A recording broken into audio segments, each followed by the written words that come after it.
Bu Salma? Bu Salma lagi sakit ya? Enggak, Bu. Saya nggak sakit kok, Bu. Saya cuma lagi kepikiran aja. Kepikiran apa? Kalau ada yang bikin pusing, Ibu cerita aja, siapa tahu saya bisa bantu. Nggak apa-apa, Bu. Saya cuma kepikiran anak saya aja, Wulan. Dia itu kan kerja di Jakarta, Bu. Tapi sudah hampir 5 bulan ini dia belum pernah menghubungi saya. Jadi saya khawatir, Bu.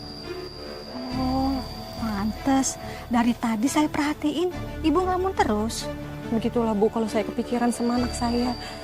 Makan jadi nggak enak, Bu. Tidur juga nggak nyenyak. Semua tuh pikiran saya tertuju sama Wulan. Wulan punya HP kan, Bu? Wulan punya HP, Bu. Ya udah, Ibu hubungin Wulan sekarang. Justru itu, Bu. HP saya lagi rusak. Ibu, pakai HP saya aja ya. Hubungi Wulan sekarang. Bener, Bu. Oke, Bu. Makasih ya, Bu.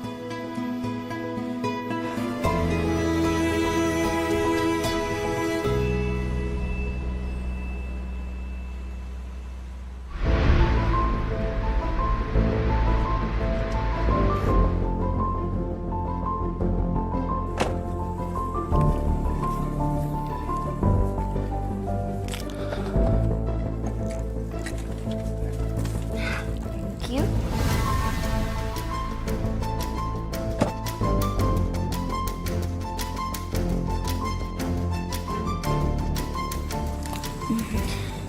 Kamu kenapa sayang? Santai aja dong. Mama aku itu memang kelihatannya aja galak, tapi sebenarnya mama aku itu orangnya baik loh.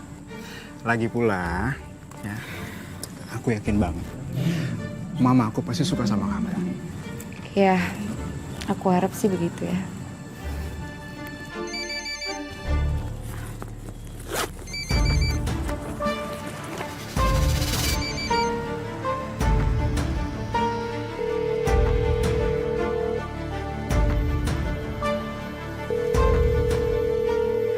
Kok nggak diangkat?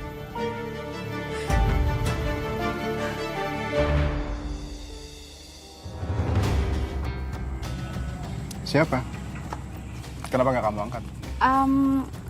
Biasalah, sales kan kalau telepon suka gangguin. Ya nawarin kartu kredit lah, cicilan lah, produk-produk gitu. Nomor yang Anda tuju tidak dapat dihubungi. Mohon periksa kembali nomor tujuan Anda. Ya Allah. Kenapa nggak diangkat, nah? Kamu kemana, Wulan? Wulan, kamu kemana, nah? Kenapa nggak angkat telepon Ibu? Ibu kangen sama kamu, nak. Jadi, kita masuk. Ya. Ini waktunya kamu kenalan sama mama, ya? Ya.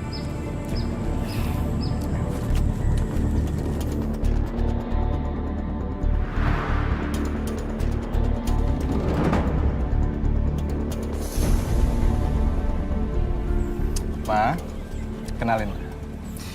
Ini Wulan. Wulan ini calon istri aku. Selamat siang, Tante. Mah. Wulan ya. Cantik, tapi Mama nggak hanya lihat tampang sayang. Mama ini orangnya yang percaya sama bibit, bobot, dan bebetnya.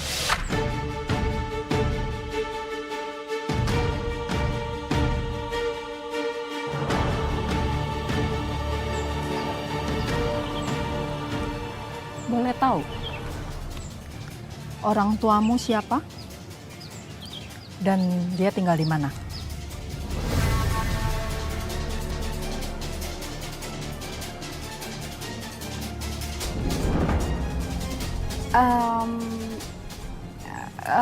Papa saya Cakra Direja, pemilik Cakra Group, perusahaan tekstil dan retail dari Surabaya, Mah. Cakra Direja. Ya Tuhan, itu adalah salah satu pengusaha terbesar loh. Nah, itulah sebabnya aku yakin sama Wulan. Karena Wulan ini bukan perempuan biasa. Mama jadi nggak sabar mau ketemu sama orang tuamu. Iya Ma, nanti Wulan kasih tahu ke keluarga Wulan juga, karena Wulan juga nggak sabar ngelihat mama saya ketemu sama mama. Ma, kita ajak pulang masuk yuk. Yuk, silakan. Ayo, sayang. Jadi Mbak nggak tahu sama sekali mengenai kabar anak Mbak ketika dia ke Jakarta? Enggak, Mbak. Saya telepon gak diangkat. Saya kirim pesan juga nggak dibalas sama dia, Mbak. Terus Mbak nggak nyusul aja ke Jakarta cari anak Mbak? Jakarta itu kan luas, Mbak. Saya juga bingung mau cari dia kemana. Apalagi saya ini kan cuma seorang buruh, Mbak. Mana cukup duit saya buat kesana kesini. Iya Mbak. Saya juga paham Mbak sebagai seorang ibu. Pasti cemas sekali memikirkan anak kita. Tapi akhirnya bisa ketemu dengan putri Mbak. Itu bagaimana ceritanya? Iya, akhirnya Wulan pulang sendiri ke rumah, Mbak.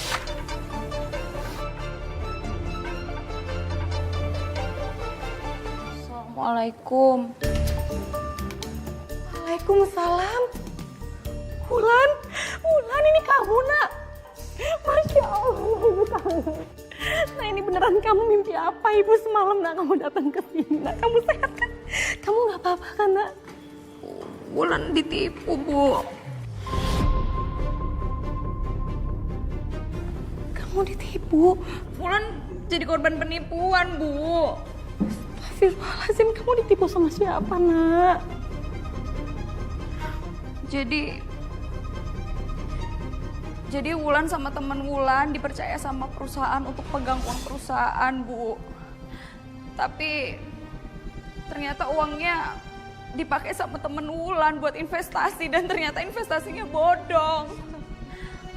Dan sekarang temen Wulan kabur entah kemana, terus sekarang Wulan yang dituduh nyolong, Bu. Ya Allah. Terus kamu gimana jadinya? Aku udah dilaporin ke polisi, Bu. Kalau nggak kembaliin uangnya, aku yang dipenjara. Ya Allah nak. Gimana ini? Terus ibu bisa bantu apa? Ibu harus gimana? Nggak tahu, Bu. Aku juga bingung. Astagfirullah, di penjara. Ibu nggak mau kamu sampai di penjara. Bu, kita jual rumah ini aja gimana?